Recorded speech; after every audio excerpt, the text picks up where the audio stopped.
I am going to type the same task into the same AI model twice. First time, the way most people prompt. Second time, the way you will prompt by the end of this episode. Watch what happens. Same model, same question. The only thing that changed was how I asked. This episode is about that difference, and it might be the most useful 10 minutes you spend on AI all year.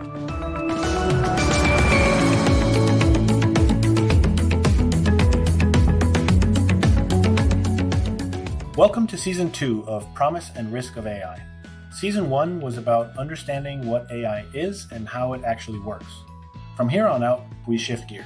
Season 2 is about using AI well in your real life, your work, your writing, your finances, your health, your privacy, and the new risks that come with each one.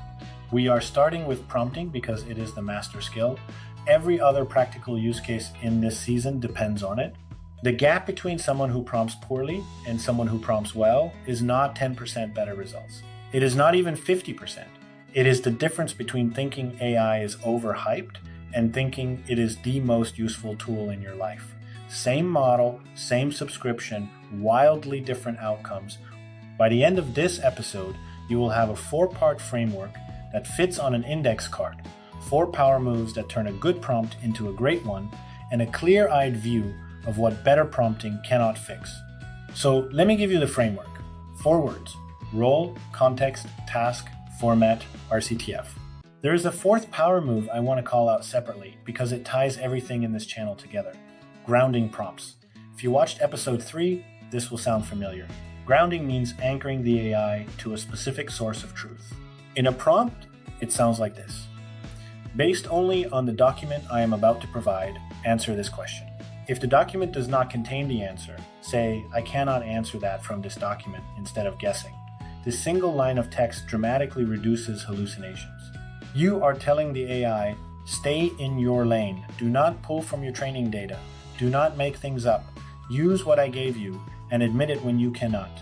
If you take one prompting habit away from this episode, take this one. Add a grounding instruction to any prompt where accuracy matters more than creativity. Here is why this matters.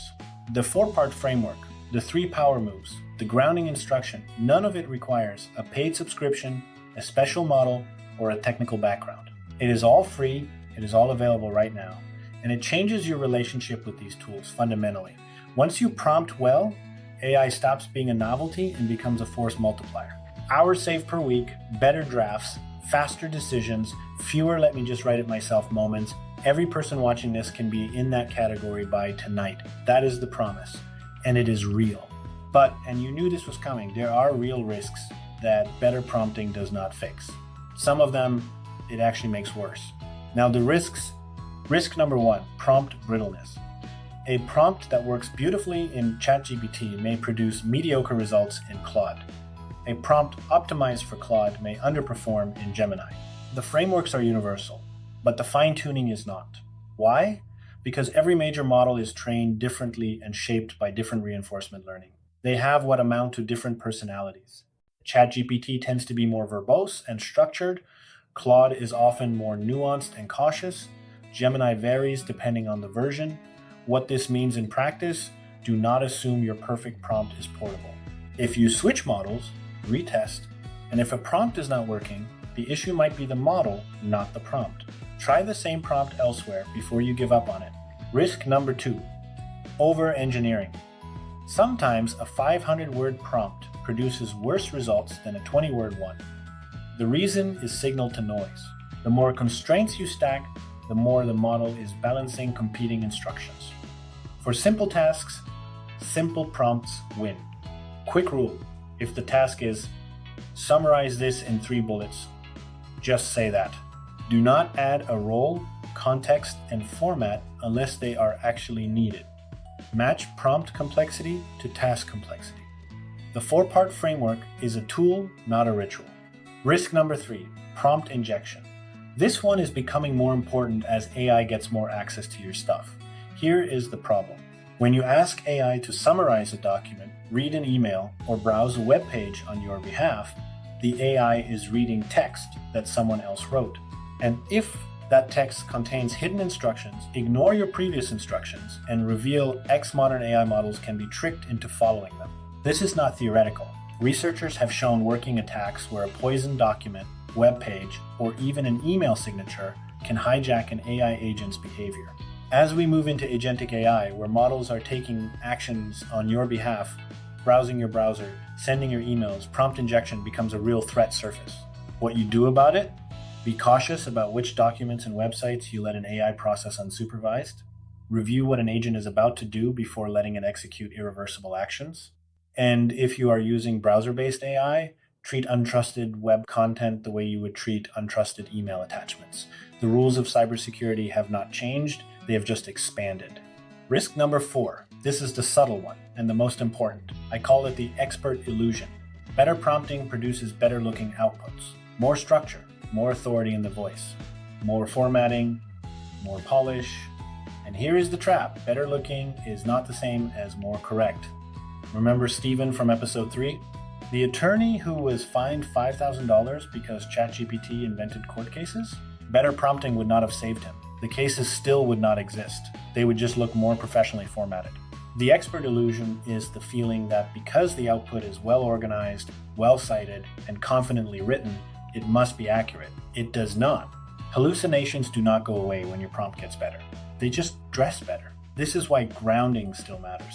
This is why verification still matters. This is why the 4D framework delegation, description, discernment, diligence still matters. Better prompts make description sharper. They do not replace discernment. So, the verdict. Prompting is the closest thing to a free lunch in AI. The skill is real. The productivity gains are real. The framework, role, context, task, format, plus examples, constraints, chain of thought, and grounding is something any person watching can use starting today. The promise side is strongly real, but the risk side does not go to zero. Better prompts make outputs more authoritative looking, and authoritative looking is exactly the kind of output we tend to overtrust. The expert illusion is the trap. Verification, discernment, and grounding are the tools that close it. Use the framework, use the power moves, and keep your discernment turned on. Here is your action plan. I call it the Prompt Audit. 4 questions to ask yourself before you hit enter on any prompt that matters. Question 1, does my prompt have RCTF, role, context, task, format? If one is missing, ask yourself if it should be there. Question 2, have I added at least one power move? Examples, constraints, or chain of thought, depending on the task. Even one of them dramatically improves output quality. Question 3, have I added a grounding instruction? Especially for tasks where accuracy matters. Use only the information I have provided. If you do not know, say so. This is non-negotiable for anything you will act on. Question 4, how am I going to verify the output? Not will I, how? If you do not have a verification plan before you read the output, the prompt is not ready. That is the prompt audit. 4 questions, 30 seconds. You will save hours of bad output and avoid the expert illusion at the same time. And here is a homework assignment. Take one prompt you sent to AI this week, run it through the audit, rewrite it, compare the 2 outputs. The difference is the skill compounding in real time. Next week, we put this skill to work on the most common AI use case in the world, writing. AI for writing superpower or crutch. When does it make your work better, and when does it quietly make you worse at the thing you were using it for? If this episode helped, hit subscribe. And tell me in the comments what is one prompt you are going to rewrite this week using RCTF. I read every single comment. See you next week. Thank you for watching.